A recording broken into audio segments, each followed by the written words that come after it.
Breakup ஆகி 1 வருஷம் ஆகியும் நீங்கள் உங்கள் எக்ஸை நினச்சிட்ருக்கீங்களா? உண்மையிலேயே உங்கள் எக்ஸ் உங்ககிட்ட திருப்பி வரணும்னு நினைக்கிறீங்களா? இந்த ரிலேஷன்ஷிப்பை திருப்பி பில்ட் பண்ண முடியும்னு உங்களுக்கு தோணுதா? வாங்க வீடியோக்குள்ளே போகலாம். நான் உங்கள் ஏகே. ஆக்சுவலாக உண்மையாகவே ஒரு பிரேக்கப்புக்கு அப்புறம் ஒருத்தரோட மனநிலை எப்படி இருக்கும்? எப்போவுமே நமக்கு கால் பண்ணி பேசுகிற ஒரு பர்சன் நமக்கு கால் பண்ணாமல் இருப்பாங்க. அடிக்கடி சேட் பண்ணிகிட்ருக்க ஒருத்தர் நம்மக்கிட்ட சேட் பண்ணுறதை நிப்பாட்டிடுவாங்க. எங்கே இருக்க, என்ன பண்ணுற, சாப்பிட்டியா, தூங்குனியா, இப்படின்னு நம்மக்கிட்ட அக்கறையாக பேசிகிட்டு இருந்த ஒரு பர்சன் நம்மக்கிட்ட பேசுகிறதே ஸ்டாப் பண்ணிட்டாங்க.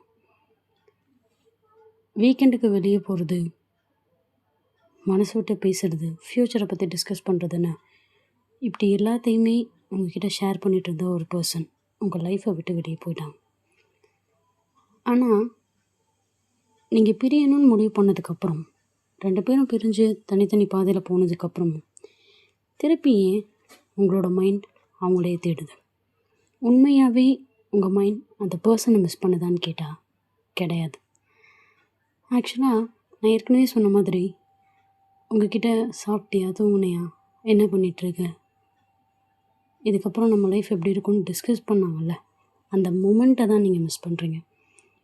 ஒருத்தரோட ப்ரெசன்ஸ் உங்களுக்கு கொடுக்குற அந்த கம்ஃபர்ட்டை நீங்கள் மிஸ் பண்ணுறீங்க. ஒருத்தர்கிட்ட நீங்கள் எடுத்துக்கிற அந்த அட்வான்டேஜை மிஸ் பண்ணுறீங்க. இதெல்லாம் தான் நீங்கள் ஆக்சுவலாக மிஸ் பண்ணுறீங்க. பட் இது எல்லாமே ரீப்ளேஸ் பண்ண முடியுமான்னா கண்டிப்பாக முடியும்.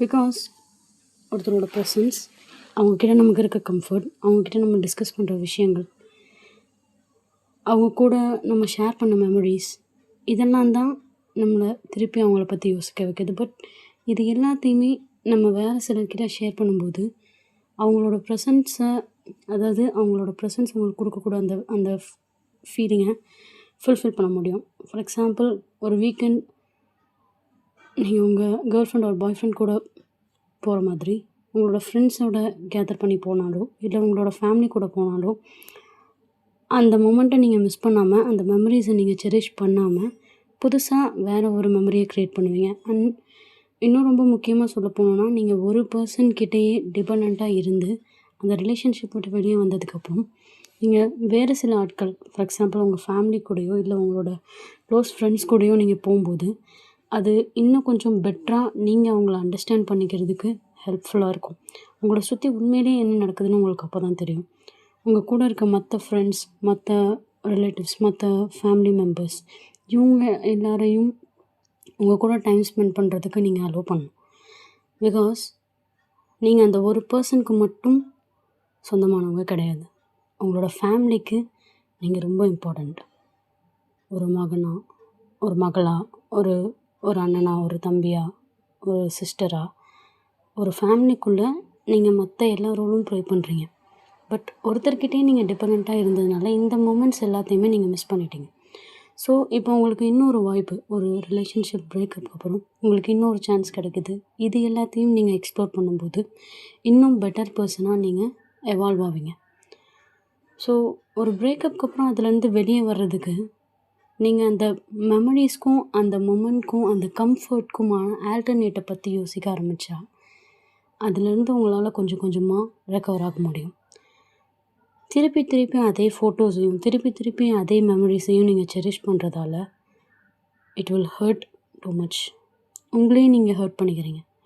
அதுலேருந்து வெளியே வரணும்னு முடிவு பண்ணிட்டா அதுக்கான ஆல்டர்னேட் சொல்யூஷன்ஸ் எவ்வளவோ இருக்குது. இந்த பாட்டை கேட்டால் அவங்க ஞாபகம் வரும்னா அந்த பாட்டை கேட்காம இருந்துருங்க. என்ன இப்போது? ஏன்னா ஒரு விஷயத்த நம்ம வேணான்னு முடிவு பண்ணுறோன்னா அது ஒரு நாள் எடுத்த முடிவாக இருக்கவே இருக்காது. அதுக்கும் ஒரு நியாயமான ரீசன் இருக்கும். சில நேரத்தில் உங்களுக்கு தோணலாம், அவங்க சொல்லிட்டு போனது உண்மையான காரணமா, இதுக்கெல்லாமா பிரேக்கப் பண்ணுவாங்கன்னு கூட உங்களுக்கு தோணலாம். பட் அது உண்மையாக இருந்தாலும் இல்லைனாலும் அவங்களோட ஆன்சர் அதுதான். அதை நீங்கள் அக்செப்ட் பண்ணி தான் ஆகணும். அதுக்காக ஒரு க்ளோஷரை தேடி நீங்கள் ஒருத்தவங்களை சேஸ் பண்ணணுமான்னு கேட்டால் வேணாம். Just stop it. நீங்கள் திருப்பி ஒரு விஷயத்தை சேஸ் பண்ணணுன்னு எந்த அவசியமும் கிடையாது. You need healing. அண்ட் இதுக்கு கொஞ்சம் டைம் எடுத்தால் கூட end of the day you'll be all right.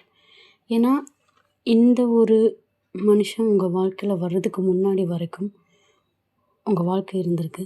அப்போவும் நீங்கள் ஒரு டைம்லைனில் வாழ்ந்திருக்கீங்க. ஒரு பர்சனோட என்ட்ரிக்கு அப்புறம் உங்கள் லைஃப்பில் வேறு ஒரு டைம்லைன் வருது, வேறு ஒரு ரொட்டீன் வருது.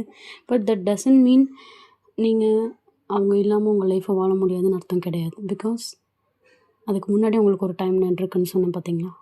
ஸோ ஒருத்தர் இல்லாமல் உங்களால் வாழ முடியும்.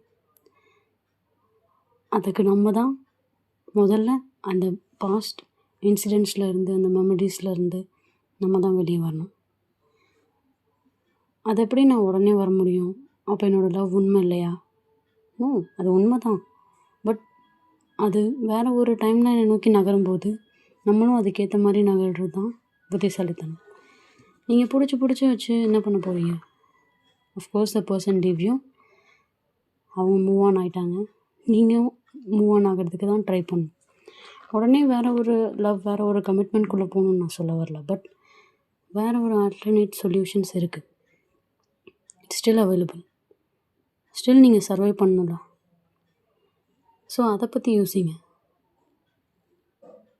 You are not actually missing the person, you just missing the moment, the routine.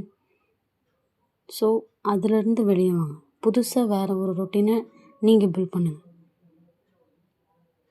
Okay, உங்களோட டெய்லி பிளான்ஸ் ஆகட்டும், இல்லை வீக்கெண்ட் பிளான்ஸ் ஆகட்டும், இது எல்லாத்தையுமே நீங்கள் ஆல்டர்னேட்டாக மறுபடியும் you can reconstruct it, then follow that routine. அப்போது இது காணாமல் போயிடும். கொஞ்சம் கொஞ்சமாக ஃபேட் அவுட் ஆக ஆரம்பிச்சிடும். 1 week, 1 month, 1 year, 2 year, 3 years, 5 years.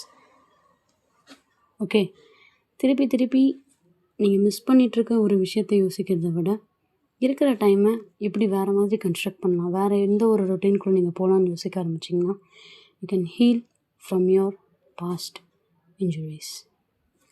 Okay, அவ்வளோதான். இதே மாதிரி டாபிக்ஸை நம்ம ஃபர்தராக ஃப்யூச்சரில் நிறையா டிஸ்கஸ் பண்ணுவோம். இப்போதைக்கு நான் கிளம்புறேன். அன்டில் தென், ஓகே, நெக்ஸ்ட் வீடியோவில் மீட் பண்ணுறேன். Until then, bye from Maggie. மறக்காமல் சப்ஸ்கிரைப் பண்ணிவிடுங்க, கமெண்ட் பண்ணிவிடுங்க. ஓகேவா?